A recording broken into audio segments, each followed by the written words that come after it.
Hello everyone, I am A K. Singh, senior physics faculty in Resonance. आज हम लोग 27 अगस्त के मॉर्निंग शिफ्ट में जो जेईई मेन का एग्ज़ाम हुआ है उसके फिजिक्स के क्वेश्चंस को डिस्कस करेंगे।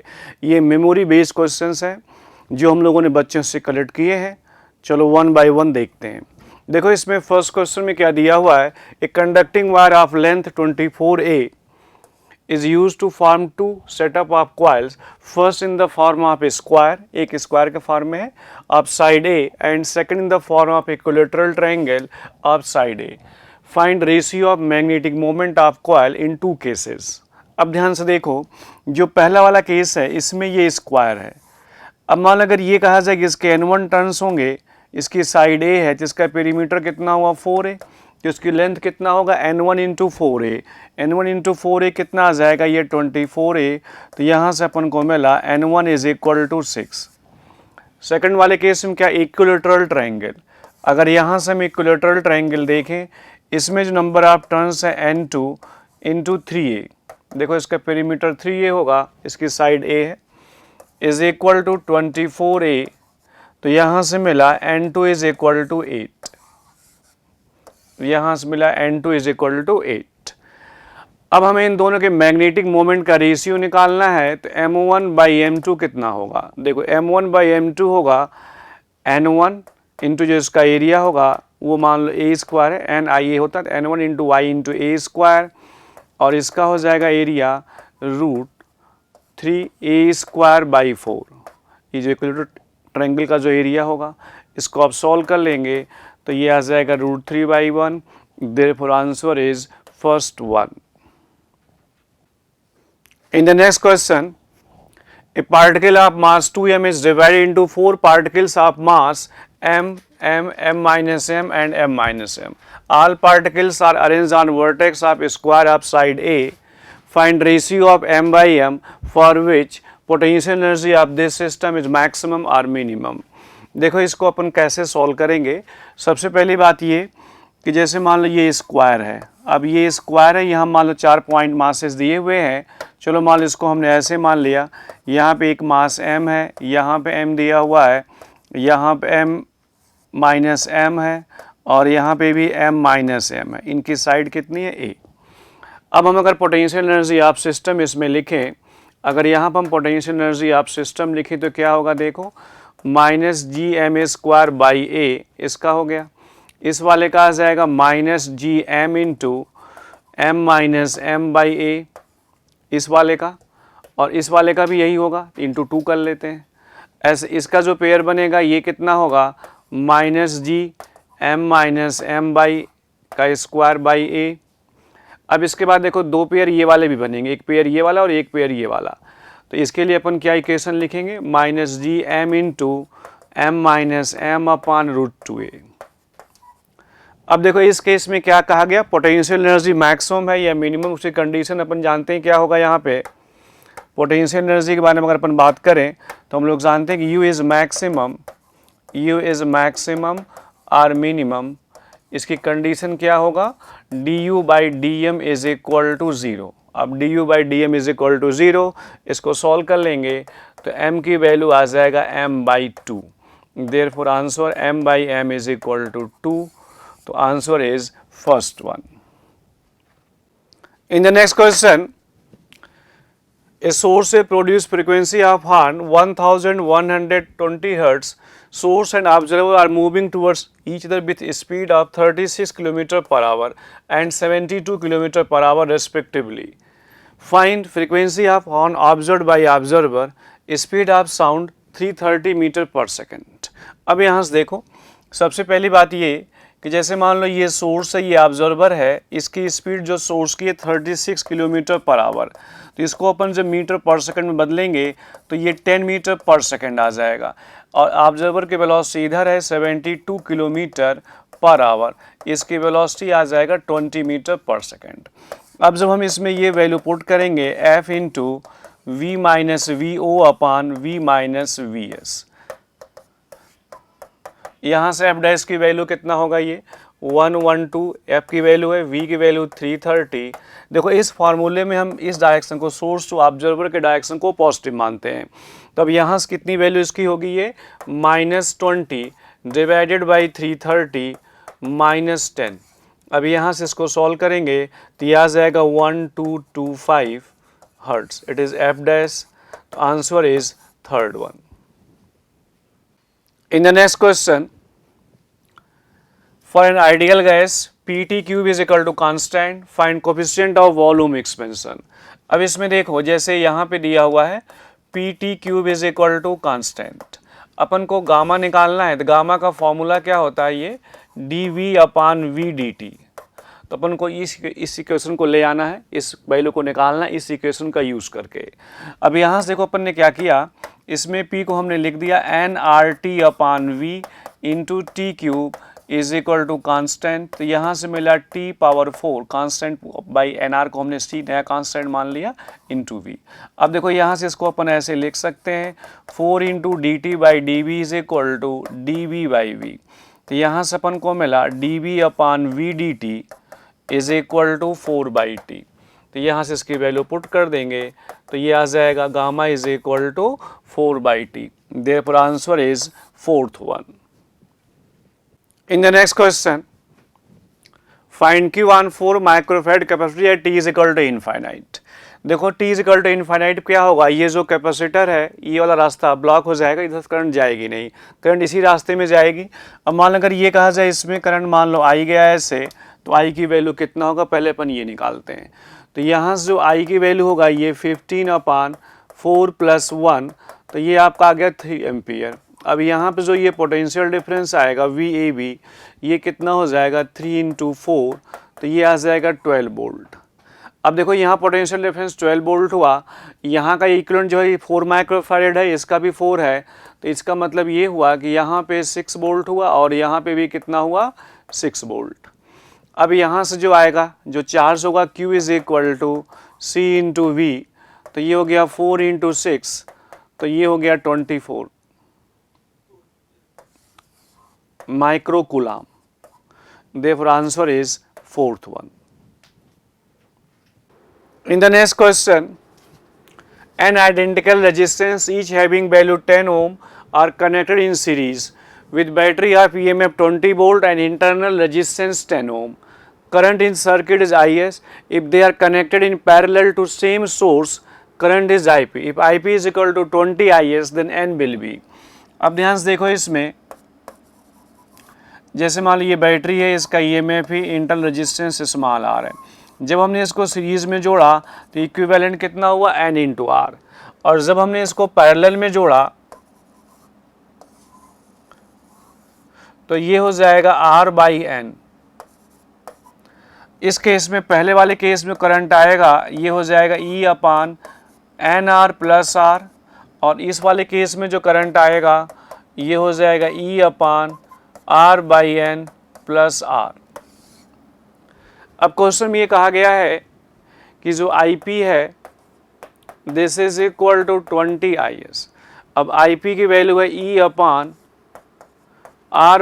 + R is equal to 20 E/NR + R। अब देखो यहाँ वैल्यूज क्या क्या गिवन है, E की वैल्यू 20 है, R की वैल्यू 10 है, स्मॉल r की वैल्यू भी 10 है। अब इनको सॉल्व कर लेना तो N की वैल्यू 20 आ जाएगा। Therefore answer is fourth one. In the next question, height of transmission and receiver tower are 380 meter and 800 meter respectively. If radius of earth is 640 kilometer, then find range of LOS communication। देखो इसमें क्या होता है, इसका जो range का formula हम लोग जानते हैं, ये क्या होता है √2 RH1 + 2RH2। अब इसमें एक H1 ये हो गया, मान लो H2 ये हो गया, और इसमें जो रेंज है वो निकालना है। इसमें जो रेडियस 640 किलोमीटर आ गया, इसको सॉल्व करेंगे तो 171 किलोमीटर ये रेंज आ गया। Therefore answer is second one. In the next question, an electromagnetic wave is given by E is equal to sin 50x + 10⁻10t volt पर metre. Find speed in term. देखो इसमें जो V होता है ω/k, इसमें omega कितना दिख रहा है 10 टू द पावर 10, के कितना दिख रहा है 50, this is equal to 2 into 10 to the power 8, इसको हमने ऐसे लिखा 2/3 into 3 into 10 to the power 8। अब देखो ये वाली वैल्यू कितना होता है c, इसका मतलब ये कितना आ जाएगा 2c/3, ये हो गया v, therefore answer is first one. In the next question, if E is electric field intensity and H is magnetic intensity, then find SI unit of E/H. अब यहाँ से देखो जैसे E/H की हमें यूनिट लिखना है, इसका फॉर्मूला क्या होता है, ये F/Q लिखते हैं, इसको I/R। अब यहाँ से देखो इसको हम ऐसे लिख सकते हैं F into r upon i into q. अब इसकी यूनिट क्या हो जाएगी, न्यूटन इंटू मीटर यानी जूल हो गया, इसकी यूनिट आपका हो जाएगा जूल, और यहाँ पर आ जाएगा इसकी unit ampere square into second. Therefore answer is first one. In the next question, which of the following is not unitless quantity. देखो इसमें जो म्यू आर होता है इसको अपन लिखते हैं ऐसे 1 प्लस सब्सक्रिप्टिबिलिटी ऐसे लिखते हैं। पावर फैक्टर का जो होता है R/Z और क्वालिटी फैक्टर जो होता है X/L। देखो इसमें जो है XL/R ऐसे लिखेंगे, जो इसकी डायमेंशन होगी वही इसकी होगी, इसमें इसका भी नहीं, R/Z भी सेम यूनिट में होंगी। म्यू के लिए हम ऐसे कह सकते हैं कि बी का जो फॉर्मूला होता है ना mu naught upon 2 I/R infinite state wire की वजह से, यहाँ से जो म्यू नॉट की यूनिट आती है ये होगा टेस्ला मीटर पर एम्पियर, यानी कि ये नहीं होगा और बाकी सब यूनिटलेस या डायमेंशनलेस क्वांटिटी होगी। Therefore answer is second one. In the next question, at angle 45 degree with respect to direction of displacement, work done by force in this case is equal to work done by a force F2 is applied on same block at angle 60 degree. At an angle 60 degree with respect to direction of displacement. If displacement in both the cases is same, the ratio of F1 by F2 is 1 by root x, find x. अब देखो यहाँ पे जो work done होगा ये क्या, F into S into cos theta, cos 45 degree पहले वाले केस में हो गया, सेकंड वाले केस में हो गया F into S into cos 60 degree. अब यहाँ से देखो इसको आप सॉल्व कर लेना तो F1 बाई F2 आ जाएगा 1 by root 2, therefore x is equal to 2। In the next question, a disk having uniform surface charge density sigma is placed in YZ plane with center at origin and radius r. Find electric field at point x, 0, 0. अब देखो इसमें हमें field निकालना है x axis मतलब पे कितना होगा देखते हैं। चलो तो सबसे पहली बात ये, चलो मान लो इसमें हमने ऐसे एक डिस्क बनाया, यहाँ पे ये डिस्क इस टाइप्स दिया हुआ। अब इसमें जो चार्ज है, चलो मान लो यहाँ पे ऐसे चार्ज डिस्ट्रीब्यूटेड है, ये यहाँ पे ऐसे चार्ज डिस्ट्रीब्यूटेड है। अब इसमें जो है एक्स डिस्टेंस मान लो यहाँ पे कोई पॉइंट दिया हुआ है। अब यहाँ पे हमें फील्ड निकालना है, तो हमने इसमें क्या किया, एक रिंग लिया पहले ऐसे r radius d r thickness का, और इस पे जो चार्ज होगा डी क्यू, ये कितना होगा सिग्मा इंटू 2πr dr, ये हो गया मान लो डी ई। अब इसमें जो इलेक्ट्रिक फील्ड होगा d e is equal to क्या होगा, देखो इसमें इस रिंग की वजह से k into d q into x upon r square plus x square power 3/2। तो के की वैल्यू आ जाएगा 1/4 एप्सिलॉन नॉट, डी क्यू कितना है ये sigma into 2πr dr into x upon r square plus x square power 3/2।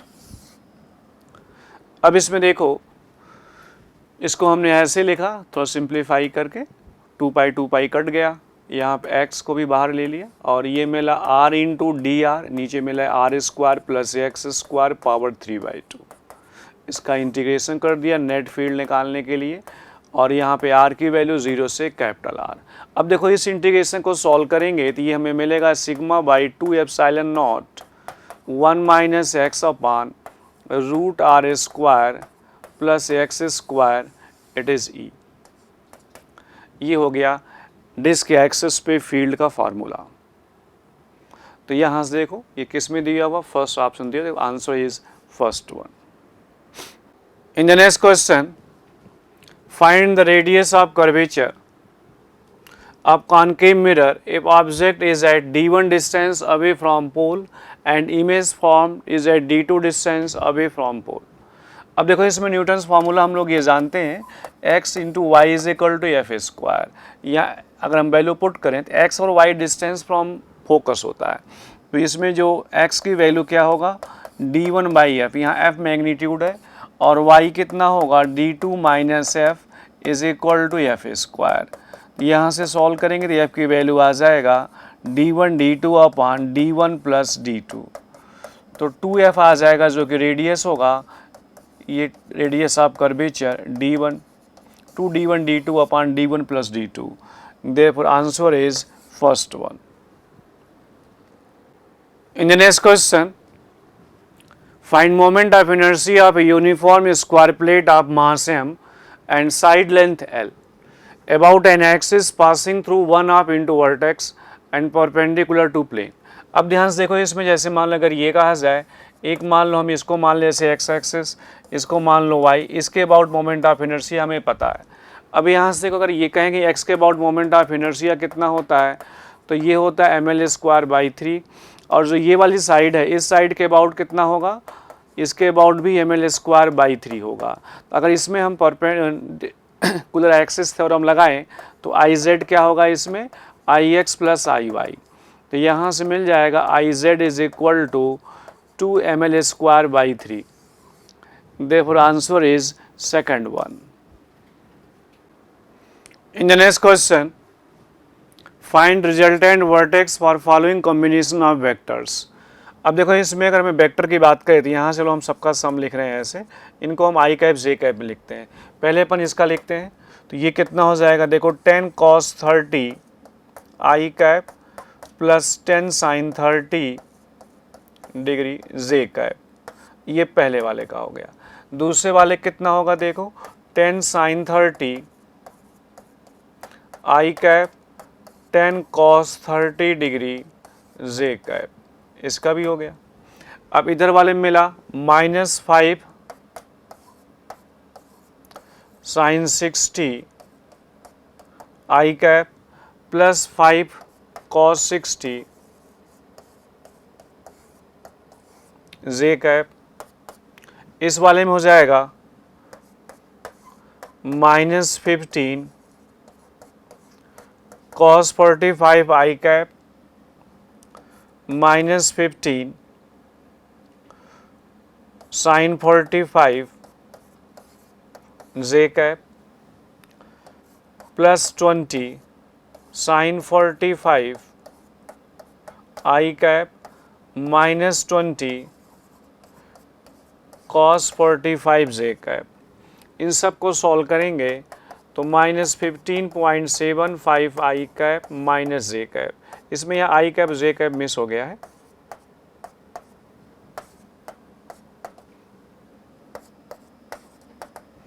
Therefore answer is fourth one।